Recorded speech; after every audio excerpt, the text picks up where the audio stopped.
Welcome back to Jeffrey Soul TV News. If you are new, please don't forget to subscribe and also like the video that we post. Bafethu la ngiphatheleke udaba namhlanje ulithinta ke omunye ke wabesifazane njengoba nibona lapha ke amalungu lapha umndeni wakwaLanga njengoba ke kade isenkantolo ke kuphume ke isigwebo mayelana ke naye lo nkosikazi nomunye ke wabafowabo ke lapha yana ke ogama lakhe ke uNkosinathi Zungu kanye ke noMpumelelo. So laba ke bagwetshwa noma ke baboshwa ke emva kokuthi kutholakala ukuthi loyo wayezoba umkhwenyana wakhe ke ebulawa ke nje eqale wathunjwa lapha yana ke efihlwe yizo ke inkabi ke ezazithunywe yiyo lo wesifazane ke. Lo wesifazane ke uye wabhanselwa ke ngeminyaka eyisishiyagalombili ngamacala ke amabili futhi ke ukuphazamisa ukusebenza kwengalo yomthetho. Wabika ke amacala angekho kahle kahle emaphoyiseni okuduka ke kumuntu nelokwebiwa ke kwemoto yakhe, kodwa ke kube kuyena owazi kahle ukuthi ke lo muntu loyo ke athi udukile ke ukuphi nendawo.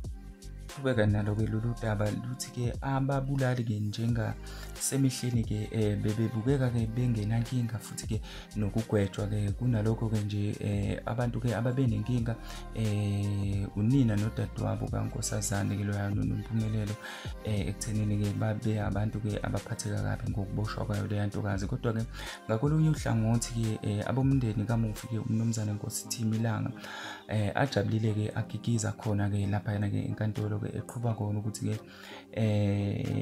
azophela amaqhinga kulabo ke abenza okubi nengoma ke nje ekade beyicula ekhomba ke ukubhinqa yena loyo ke okade ezoba unkosikazi wakhe ke lapha yana ke umufi. So unkosikazi ke Zodwa Langa ungomunye ke odadewabo kamufi ke oshila ukuthi noma bengeke bekwazi ukuthi ke bambuyise ke kodwa bayathokoza ke ngesinqumo ke esithathwe yiyona ke inkantolo.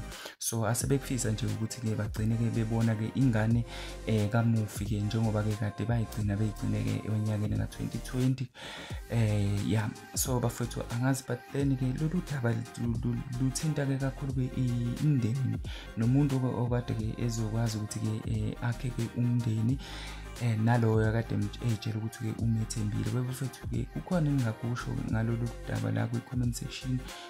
Uma kukhona ke ngiyocela ukuthi ke ucomment ubeke uvo lwakho ke mayelana nalo lolu daba, ungakhohlwa futhi na ukusubscribe kuyona ke i-channel nokuthi ke isigwebo ke ngabe sibafanele yini lesi ke abanikezwe sona ke okungudilika-tshele bona ke laba benzi bokubi ke. Inkabi ke uJames Mthimkhulu ke yalivuma ke icala ke yagwetshwa ke iminyaka engu-20. Angabe ke lokho futhi ke kwanele yini?